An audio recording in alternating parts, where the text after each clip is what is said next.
hasta el final. Y esto es gracia.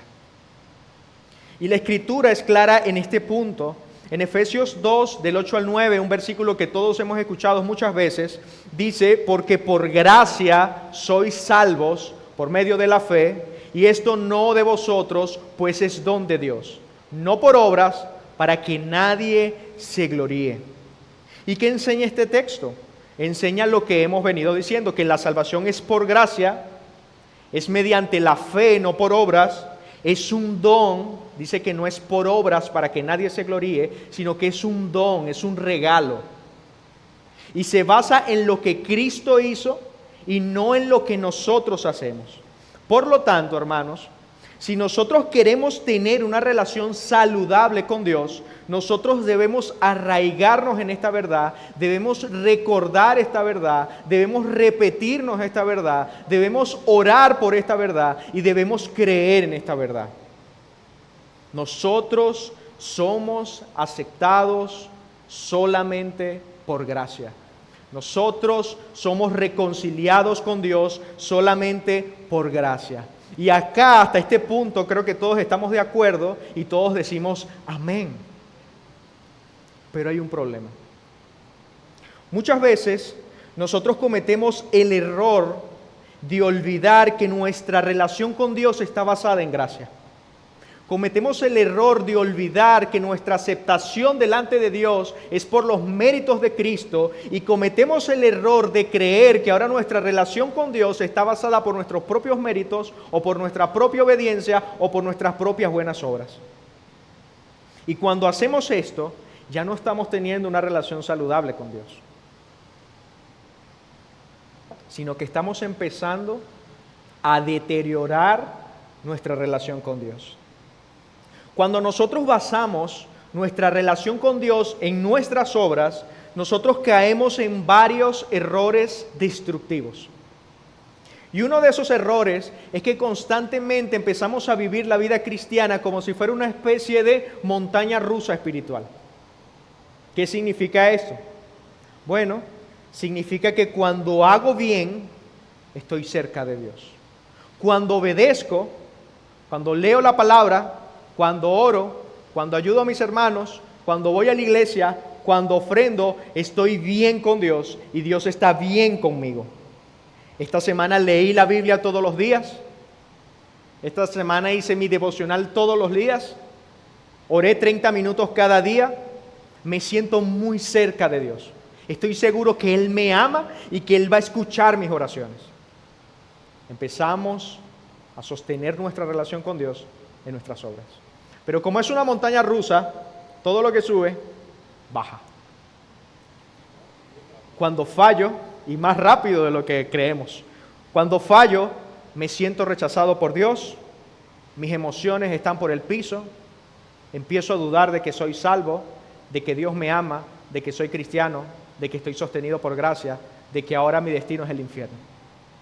Esta semana solo leí la Biblia 2 veces. Y mis oraciones fueron de 5 minutos y eso apurado. Definitivamente estoy lejos de Dios. Yo creo que Dios no me escucha y ahora estoy empezando a dudar de que Él me ama.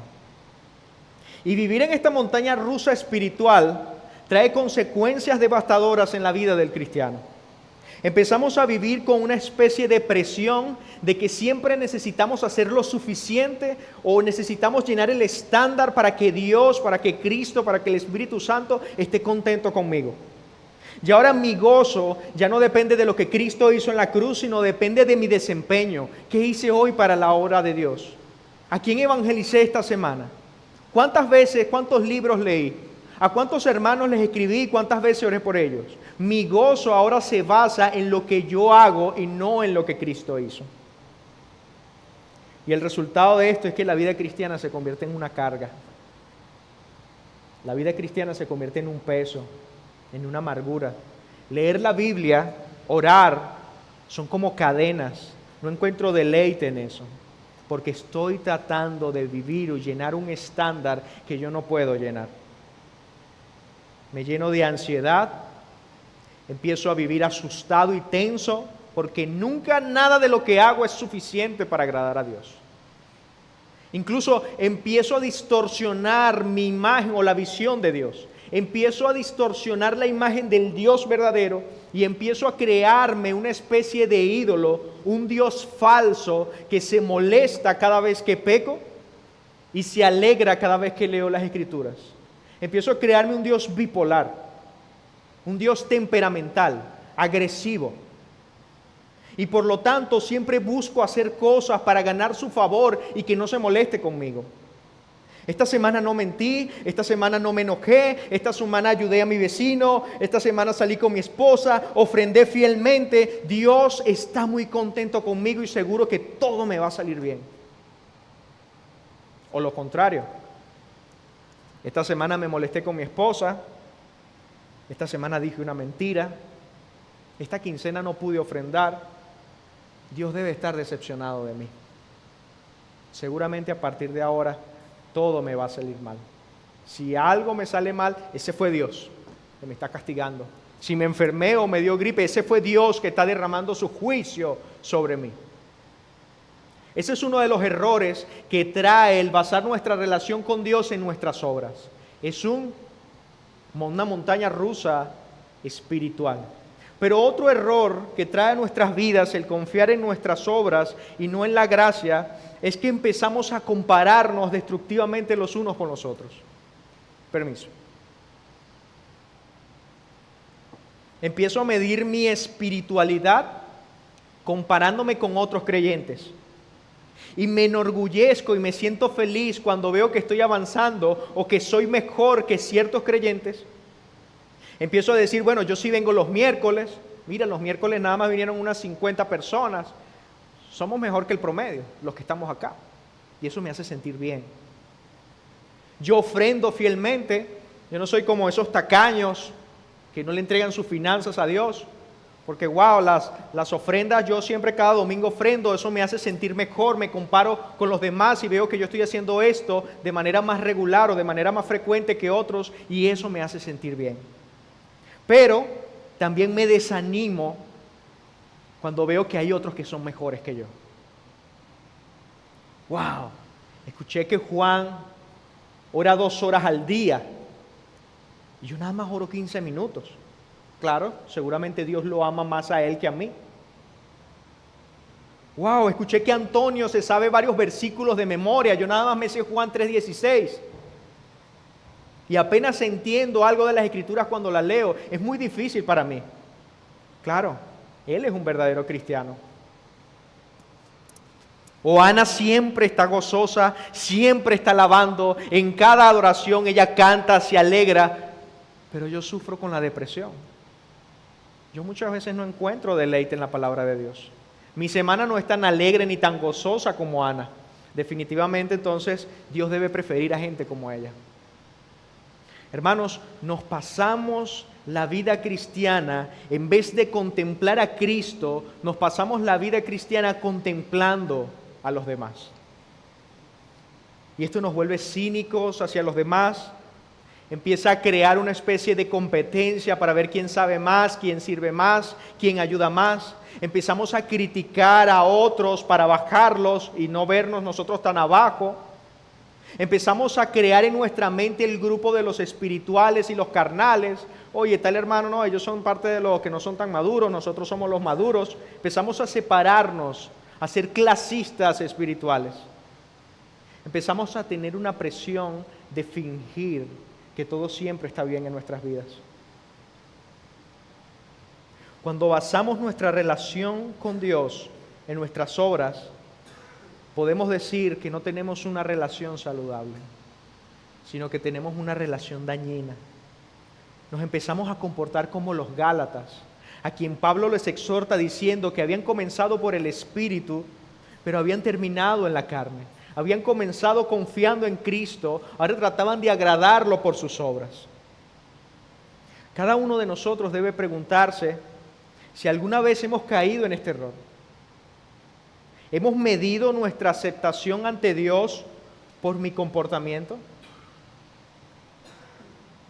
¿Me siento más cerca o más lejos de Dios de acuerdo a si obedezco o no obedezco. Me comparo constantemente con otros cristianos. Siento que tengo que ganarme de alguna manera las bendiciones, la aprobación y el favor de Dios. En base a lo que hemos visto hasta ahora, pregúntate si tienes una relación saludable con Dios. Una relación basada en la gracia, en los méritos de Cristo, en la obra suficiente de nuestro Salvador, es como un hijo que sabe que es amado incondicionalmente.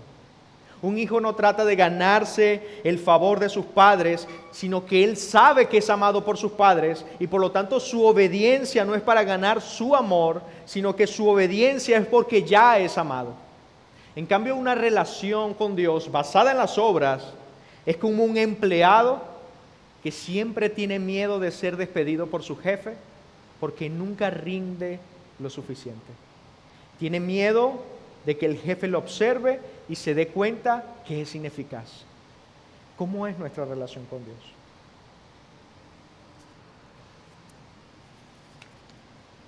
Pero entonces, si nuestra relación se basa en la gracia y no en nuestras obras, ¿esto significa que ya no importa cómo vivimos? Al contrario, reconocer la gracia nos lleva a ser honestos con nosotros mismos. Esto nos introduce a nuestro segundo punto, que es que una relación saludable con Dios reconoce el pecado. Una relación saludable con Dios reconoce el pecado. Hermanos míos que están acá, quiero recordarles lo que muchos de ustedes ya saben y lo que muchos de ustedes experimentan a diario, que después de que hemos sido salvados por la gracia de Dios, nosotros los cristianos todavía pecamos. Nosotros, los cristianos, que fuimos salvos por gracia, que tenemos al Espíritu Santo, que tenemos la palabra de Dios, nosotros todavía pecamos. Y esta es una verdad y una realidad que a muchos de nosotros nos molesta o nos incomoda porque no queremos aceptarla. La Biblia es claramente honesta sobre la realidad del pecado en la vida cristiana. El apóstol Juan en 1 de Juan 1:8 dice que si decimos que no tenemos pecado, nos engañamos a nosotros mismos. Y la verdad no está en nosotros. Y el versículo 10 dice que si decimos que no tenemos pecado, hacemos a Dios mentiroso. Dios, tú eres un mentiroso. Yo no necesito ser salvo por gracia. Yo necesito ser salvo por mi obediencia porque yo no tengo pecado. Y el apóstol Pablo en Romanos 7, en su versículo 18 y 19, dice lo siguiente.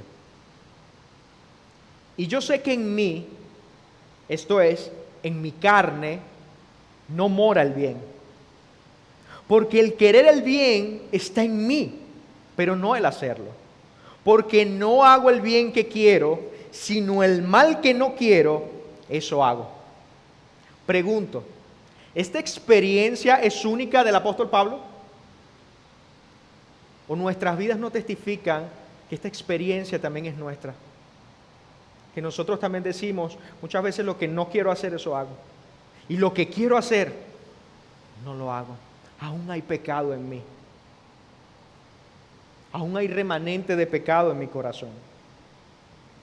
Cuando nosotros consideramos incluso al Señor Jesús, cuando le estaba enseñando a sus discípulos a orar en el Padre Nuestro, Jesús les dijo a sus discípulos que cuando oraran al Padre dijeran, Padre, perdona nuestras ofensas, así como también nosotros perdonamos a los que nos ofenden. Jesús está diciendo que aún sus discípulos van a ofender a otros y necesitan diariamente venir a Dios a pedir perdón por sus ofensas, por sus pecados. ¿Y qué nos enseña esto? Que el pecado es una realidad, que negarlo es engañarnos a nosotros mismos, que los apóstoles lucharon con el pecado y que la oración diaria debe incluir pedir perdón por nuestros pecados. Y ahora, cuando sabemos esto, ¿nos sentimos aliviados o incómodos? ¿Cómo te sientes al saber que incluso el apóstol Pablo luchaba con su propio pecado? Que el apóstol Pablo, aquel que tuvo la revelación de Dios, el que escribió gran parte del Nuevo Testamento, dijo y confesó que muchas veces no hacía el bien que quería. ¿Cómo te hace sentir? En mi caso muy particular, me hace sentir liberado.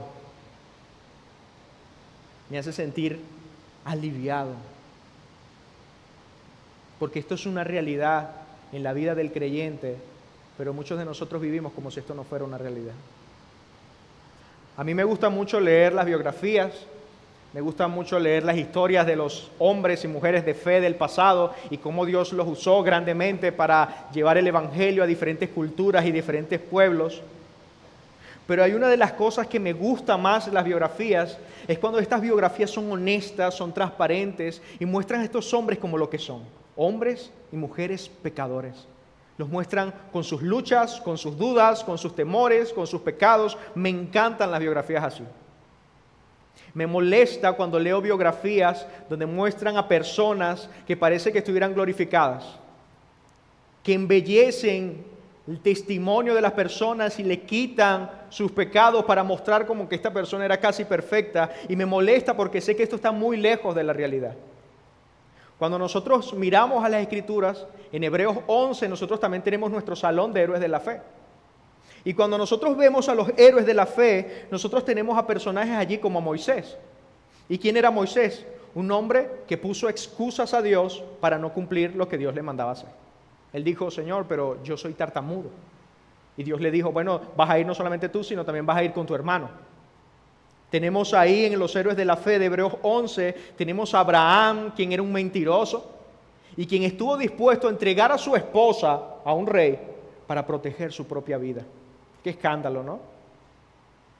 Tenemos a Jacob, quien era un tramposo, confiaba en su propia astucia y tenía favoritismo hacia sus hijos, de tal manera que hizo una túnica de colores para José y esto provocó la envidia de sus hermanos.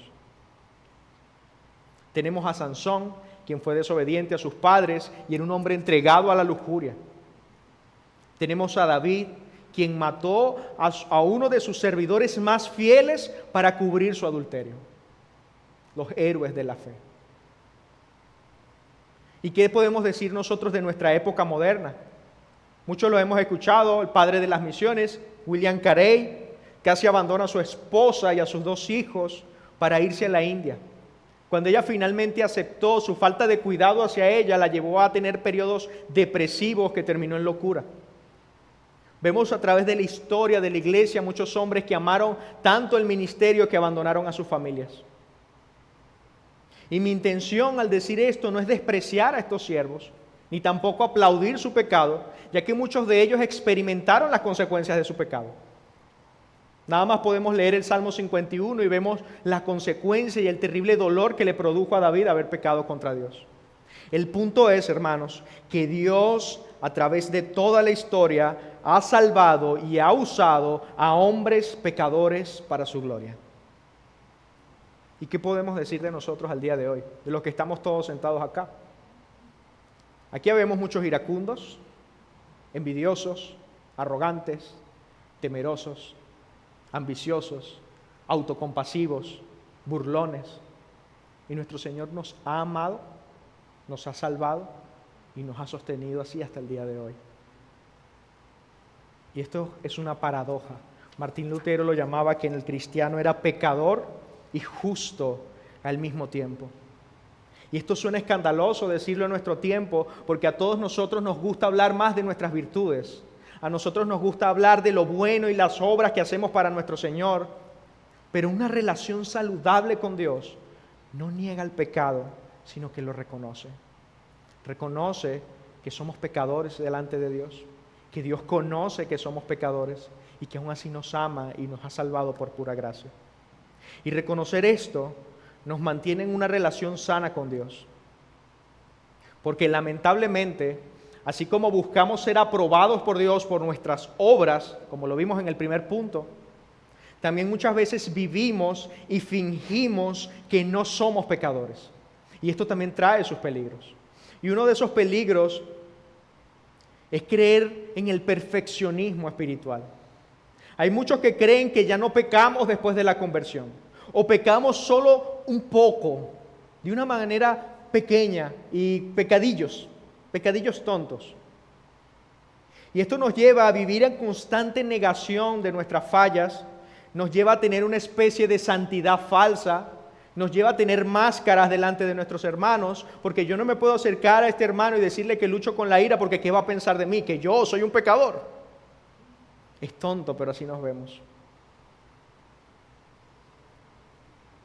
Tenemos a muchos hermanos en medio nuestro que están luchando contra el pecado, están desesperados en la lucha por su pecado, están tropezando con su pecado, y nosotros les hacemos creer que son poco espirituales, porque han descubierto el pecado en sus vidas. En vez de tenderles la mano, los exiliamos, los abandonamos, los señalamos y murmuramos. Y esto crea falta de transparencia, y esto destruye la hermandad de la iglesia, que es un hospital de pecadores, que suena muy bien en la teoría, pero en la práctica vivimos como si todos estuviéramos sanos. El perfeccionismo espiritual es un peligro que va a dañar tu relación con Dios, y si vives como si no pecaras, o como si nunca hubieras pecado, o como si ya estuvieras glorificado, déjame decirte que no tienes una relación saludable con Dios. Cuando nosotros creemos que somos perfectos, que no pecamos, nosotros negamos nuestro pecado. Y cuando nosotros negamos nuestro pecado, nosotros negamos nuestra necesidad de la gracia. El Evangelio queda abandonado a solamente algo que yo necesité en el momento que me convertí. El Evangelio solamente era relevante e importante a mi vida en el momento que me convertí, pero en este momento ya no es relevante y ya no es suficiente. Y esto produce orgullo espiritual y dureza de corazón. Nos convertimos como los fariseos, que decían: gracias Señor, porque yo no soy como los demás hombres. O como la iglesia en la Odisea, que se creían ricos espirituales cuando realmente estaban desnudos y eran pobres y miserables. Entonces, hermanos, una relación sana con Dios, una relación saludable con Dios, reconoce el pecado.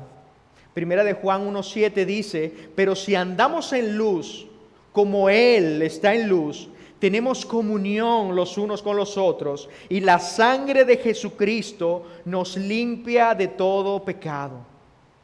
Caminar en luz no significa estar sin pecado, sino que significa estar confesando nuestro pecado.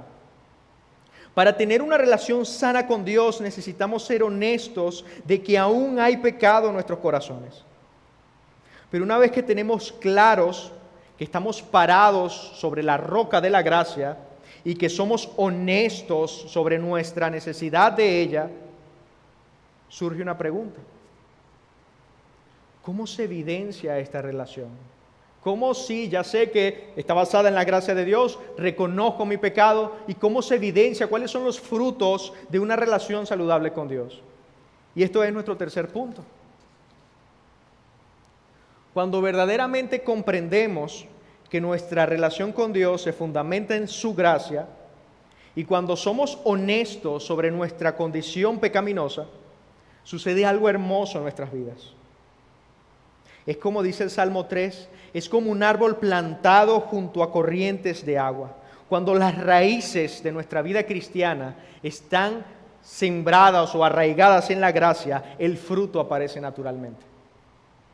El fruto aparece como resultado de permanecer en la gracia y de reconocer nuestra pecaminosidad. Y uno de esos frutos es que empezamos a sentir amor por Dios. Cuando nuestra relación se basa en la gracia, nosotros comenzamos a amar a Dios, y no lo amamos por obligación, sino por gratitud. Primera de Juan dice que nosotros le amamos a Él porque Él nos amó primero. Nosotros no amamos a Dios para que nos ame. Señor, yo te amo para que tú me ames. No, sino que lo amamos porque Él nos amó primero, a pesar de conocer perfectamente nuestro pecado. Pero ese no es el único fruto, hermanos. En segundo lugar, no solamente amamos a Dios, sino que también amamos su palabra.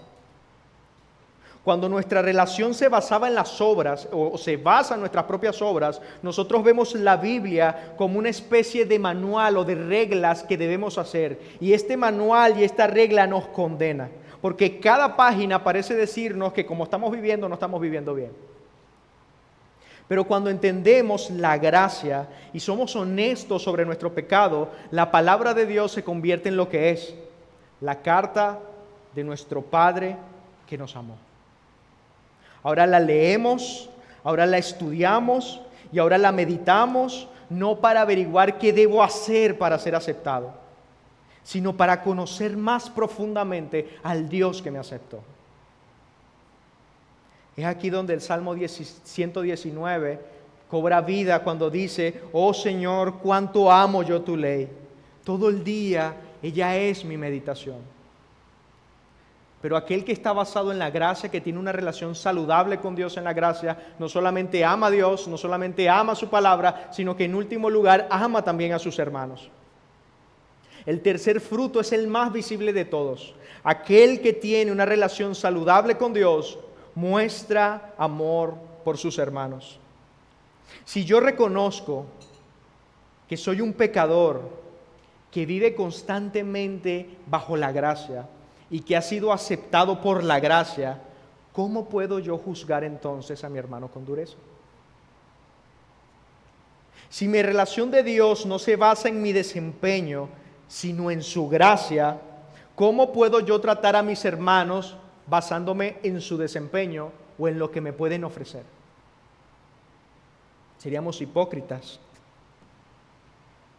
La parábola del siervo despiadado en Mateo 18 lo ilustra perfectamente.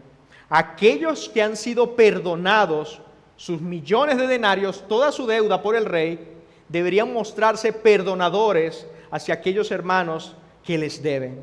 La enseñanza es: si Cristo, si Dios ha perdonado cada uno de nuestros pecados, si Cristo es paciente con nosotros, nosotros estamos obligados a ser pacientes con la falla de los demás.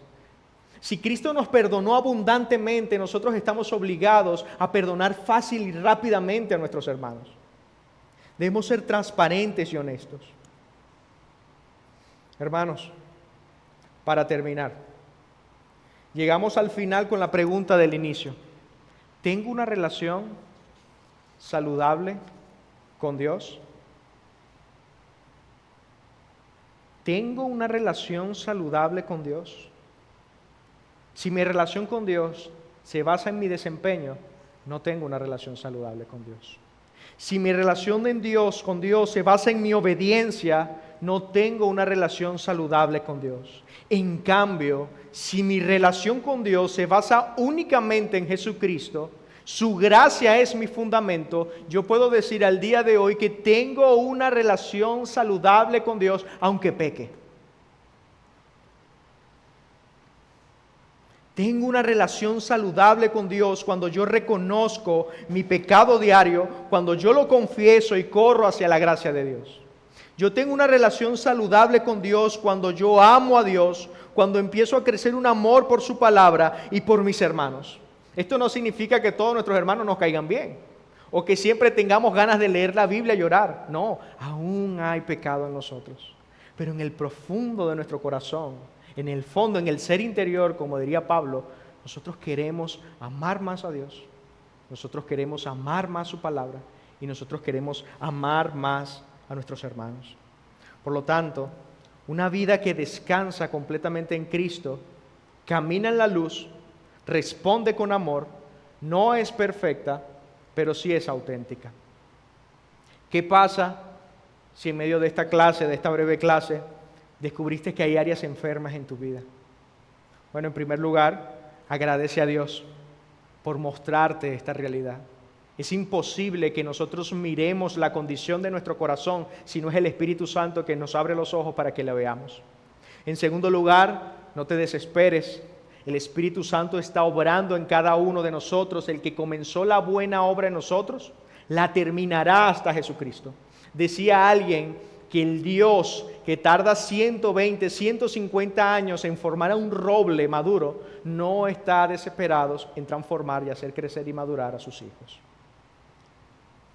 En último lugar, si te das cuenta de que nunca has tenido una relación con Dios verdadera, hoy puede ser el día donde puedes acercarte a Dios y decirle: Señor, te pido perdón porque toda mi vida he basado mi relación contigo en lo que yo soy. pero tu palabra me muestra que yo soy pecador, que yo soy débil y que la paga del pecado es muerte. Pero también tu palabra me enseña que Jesucristo, el varón perfecto, obedeció perfectamente en mi lugar. Y que si yo me arrepiento de mis pecados y creo únicamente por gracia, no debo hacer más nada, solamente creer con fe, yo seré salvo. Hermanos, vamos a orar.